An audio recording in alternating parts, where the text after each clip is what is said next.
Hello, नमस्कार, आदाब। मेरा नाम है आरजे राज। आप देख रहे हैं 523वां episode of Nagpur most happening Facebook live show Raj Ki बात।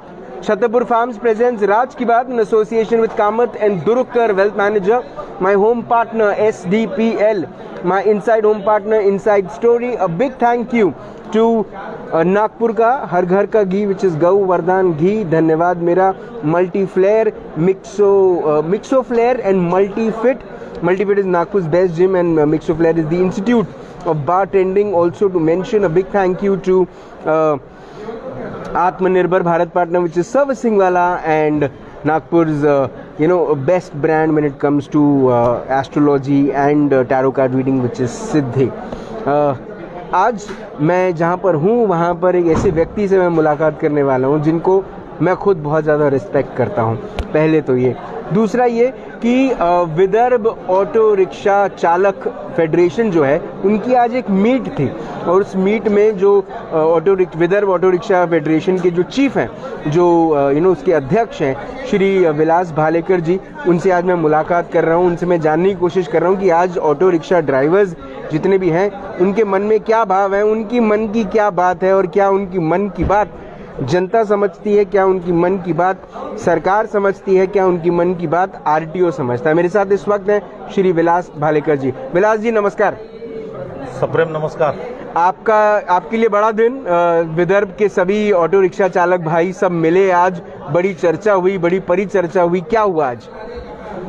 राज भाई, सबसे पहले तो आपका धन्यवाद जी कि आपने हम गरीब ऑटो रिक्शा चालकों के बारे में सोच रखते हुए हमारे बीच आप आए और आज हमारी बात आप रखने का प्रयास कर रहे हैं और रखते हैं, इसलिए आपको बहुत बहुत धन्यवाद। आज विदर्भ ऑटो रिक्शा चालक फेडरेशन का 16वां वर्धापन दिन हम यहाँ मना रहे, जिसका महोत्सव हमने आज यहाँ मनाया। आज विदर्भ फेडरेशन को तैयार हुए 16 वर्ष पूरे हो गए जी, और 16 वर्षों से हम लगातार विदर्भ फेडरेशन का वर्धापन दिन मनाते आ रहे और 16 सालों से ही लगातार हम लोग सरकार से ऑटो रिक्शा चालकों के लिए कल्याणकारी मंडल का गठन हो, इसके लिए हम हमारी आवाज़ हमेशा बुलंद करते आ रहे हैं। आज 16 साल इस बात को पूरे हुए, फिर भी सरकारें आती गई, सरकारें जाती गई, पर ऑटो रिक्शा चालकों की समस्याएं जस की तस रही और उसी को ध्यान में रखते हुए ऑटो रिक्शा चालकों का कल्याणकारी मंडल सरकार ने अभी तक गठन नहीं किया, जिसका हमें बड़ा खेद है। पर विदर्भ ऑटो रिक्शा चालक फेडरेशन ने एक संकल्प लिया और उस संकल्प के तहत आज हमने इस नागपुर नगरी में अमृत भवन में विदर्भ ऑटो रिक्शा चालक वेलफेयर फाउंडेशन इस नाम से एक संस्था का गठन किया और उस संस्था के माध्यम से फेडरेशन का गठन है, जिसका हमने किया है। ठीक है जी, पूरा दिखा नहीं पाएंगे लेकिन आप बता सकते हैं जी। जिसके माध्यम से हम हमारे ऑटो रिक्शा चालकों के परिवार को कैसे सुरक्षित कर सकते हैं, हमारे ऑटो रिक्शा चालकों के बच्चों के एजुकेशन में हम कैसे उनको मदद कर सकते हैं। आज एजुकेशन, ये जिसको हिंदी में हम शिक्षण कहते हैं जी, ये शिक्षण न होते हुए इसका बाजारीकरण हो चुका है। जिस बाजारीकरण के दौर में हम हमारे बच्चों को अगर पढ़ाना भी चाहे, उच्च शिक्षित बनाना चाहे, तो उसके लिए हमको लगता है पैसा जी। और आज हमारा ऑटो रिक्शा चालक पैसा कहाँ से दे पाएगा उसके बच्चों को पढ़ाने की मंशा रखते हुए भी।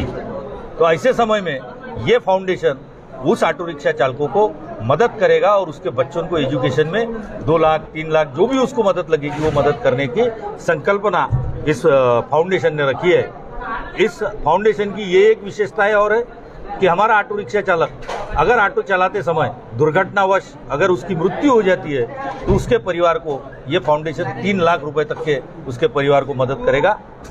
अगर हमारे ऑटो रिक्शा चालकों के बच्चे 10वीं 12वीं इसमें अगर अच्छे परसेंटेज से पास होते हैं तो हम उन बच्चों को प्रोत्साहन करने के लिए, उनको प्रोत्साहित करने के लिए 10वीं में अगर वो 75% मार्क लेता है तो उसको हम लोग 3,000 रुपए एक प्रोत्साहन राशि देंगे।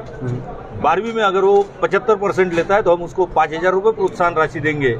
इसी के साथ साथ और आगे चलते हुए ऑटो रिक्शा चालक अगर नेचुरली उसकी मौत हो जाती है तो उसको सरकार की तरफ से कोई मदद नहीं होती जी, बाकी और कोई संस्थाएं उसको मदद नहीं करती। ऐसे समय में ये फाउंडेशन उसके परिवार को तात्काल मदद करके 10,000 रुपए की आर्थिक मदद उस परिवार को देगी, जिसके एवज में केवल ऑटो रिक्शा चालकों से ये संस्था महीने के 100 रुपए लेने वाली है, ठीक है। जिसका साल का 1200 रुपए इसकी फीस रखी गई है। और 1200 रुपए में ये सारी सुविधाएं ये फाउंडेशन हमारे पूरे महाराष्ट्र के ही नहीं तो पूरे देश के ऑटो रिक्शा चालकों को देने का हमारा मानस है, जिसमें हमारे ऑटो रिक्शा चालकों का अगर एक्सीडेंट हो जाता है या बहुत बड़ी पैमाने पे उसको चोटें आ जाती है, अगर किसी ऑटो रिक्शा चालक का हार्ट का ऑपरेशन है, उसको 2 लाख 3 लाख रुपए लग रहे, ऐसे समय में उसके पास पैसा नहीं होने की वजह से क्या उसने अपना आयुष्य खत्म कर देना चाहिए? ऐसे समय में ये फाउंडेशन उनको 50,000 रुपए तक की निःशुल्क मदद करेगी। अगर ऑटो रिक्शा चालकों को अपना घर बनाना है, आज घर बनाने के लिए ऑटो रिक्शा चालकों को लोन नहीं मिलता, कोई लोन नहीं देता जी। ऐसे समय में ये फाउंडेशन उस ऑटो रिक्शा चालकों को 5 लाख रुपए तक की मदद करेगी जो अपना घर बनाए, और वो 5 लाख रुपए बगैर ब्याज के होंगे, जिसपे कोई इंटरेस्ट नहीं होगा, और वो 5 लाख रुपए उसको धीरे धीरे करके इस फाउंडेशन को रिटर्न करने हैं। अगर उसको नया ऑटो रिक्शा खरीदना है, वो अगर बैंक में जाता है तो बैंक वाला उसको आज फाइनेंस नहीं करेगा। ऐसे समय में ये फाउंडेशन उसको 75% तक ऑटो रिक्शा की जो कीमत होती है उसके 75% तक के पैसा ये संस्था उसको ऑटो खरीदने के लिए देगी, जो उसको विदाउट इंटरेस्ट धीरे धीरे करके इस फाउंडेशन में उसको जमा करने हैं। ठीक है। ये सारी योजनाओं के साथ जी आज इस ऑटो रिक्शा चालक वेलफेयर फाउंडेशन का यहाँ निर्माण हुआ है, जी, जिसके माध्यम से जी हम ये चाहते हैं कि ऑटो रिक्शा चालक बड़े पैमाने पर इस फाउंडेशन के साथ जुड़े और अपने परिवार की सुरक्षा करने का प्रयत्न करें, जिसमें हमने स्लोगन दिया है, मेरा परिवार मेरी सुरक्षा मेरी जिम्मेदारी। इसके तहत ये फाउंडेशन का गठन किया गया है, जिसके 3 ब्रीद वाक्य है, संगठन, सहकार्य, सेवा भाव, और इसी के तहत ये फाउंडेशन आगे काम करता रहेगा।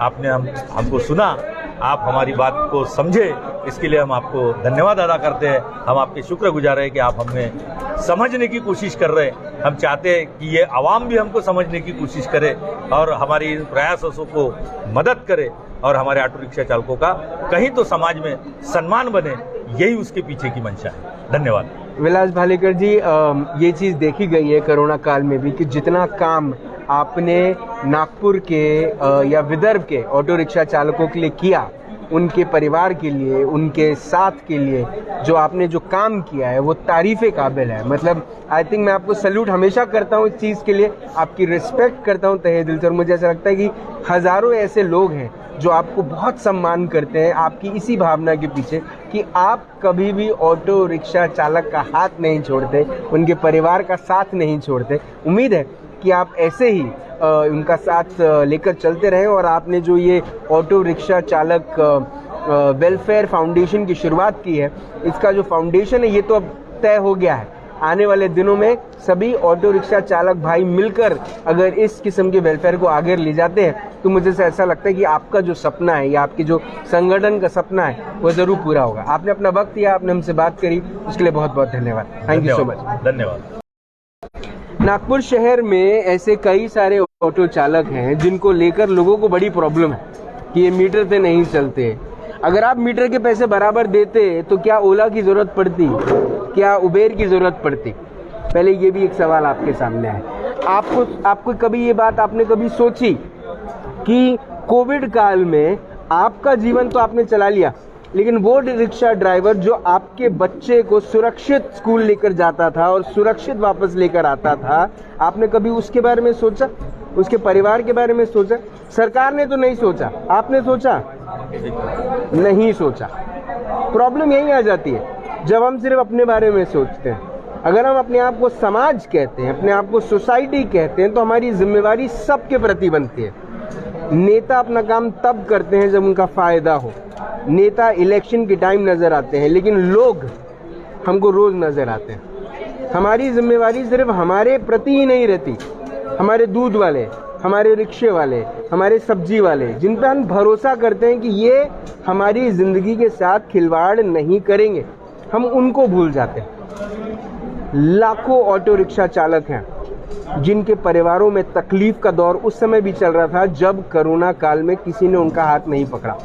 ये आपस में एक दूसरे का हाथ पकड़कर अपने आप को उस कोविड के भार से बाहर निकल कर आए हैं। निवेदन है आप सबसे, हो सकता है ऑटो रिक्शा चालक आपसे ओला से 20 रुपये ज़्यादा मांग रहा हो सकता है कि आपसे वो ऑटो चालक 2 रुपये ज़्यादा ले रहा हो या आपसे थोड़ी सी फीस ज़्यादा ले रहा हो, लेकिन देने में आपको हर्ज क्या है? ये वही कंपैरिजन आता है कि जब आप एक सड़क की दुकान से कुछ खरीदते हैं तो आप भाव-ताव करते हैं, लेकिन वही जब आप बड़े मॉल में जाते हैं तो आपकी लायकी नहीं है, आपकी ताकत नहीं है कि आप वहाँ पर आकर बार्गेन कर सकें। निवेदन है आप सबसे, ऑटो चालक को ऑटो चालक की नज़र से न देखें, एक इंसान की नज़र से देखें, क्योंकि उसका भी परिवार है। कृपया ऑटो चालक जो पैसे मांगे उसे थोड़ा सा कर लें, 5-10 रुपये भैया कम कर सकते हो तो कर ले, वो भी प्रेम भाव से कम कर देगा, लेकिन आप उसका साथ न छोड़ें, क्योंकि उसने आपके बच्चे को उस समय सुरक्षित पहुंचाया था जब आपका भरोसा किसी और पे नहीं था। विलास भालेकर एक नई शुरुआत करने जा रहे हैं इन ऑटो रिक्शा चालकों के लिए। इस चीज़ को आप अप्रिशिएट करें और ऐसे ऑटो चालकों को मदद करें उनकी सवारियां बन के, ताकि वो साल के 1200 रुपये कम से कम भर पाएँ और उनके फ्यूचर में, उनके परिवार के फ्यूचर में उससे मदद हो। फिर होगी मुलाकात इन राज की बात। तब तक अपना ध्यान रखें, सुरक्षित रहें, स्वच्छ रहें, स्वस्थ रहें, मस्त रहें, खुश रहें, व्यस्त रहें, परिवार के साथ एक खूबसूरत वक्त बिताएं। और रास्ते पर जब कहीं जाना है और गाड़ी ना हो तो कृपया ओला ना बुलाएं। ये मैं बोल रहा हूँ, ओला मत बुलाइए, ऑटो वाले को बुलाइए, वो आपको सुरक्षित भी पहुँचाएगा, बस आपसे 2 रुपये ज़्यादा ले लेगा, लेकिन वो उसके परिवार के लिए होगा, है ना? क्योंकि उसके बच्चे भी जब वो घर जाता है तो उम्मीद करते हैं कि वो अपने बच्चों के लिए चॉकलेट लाया होगा। आप भी करते हैं, वो भी करते हैं। जिंदा रहे, जय हिंद।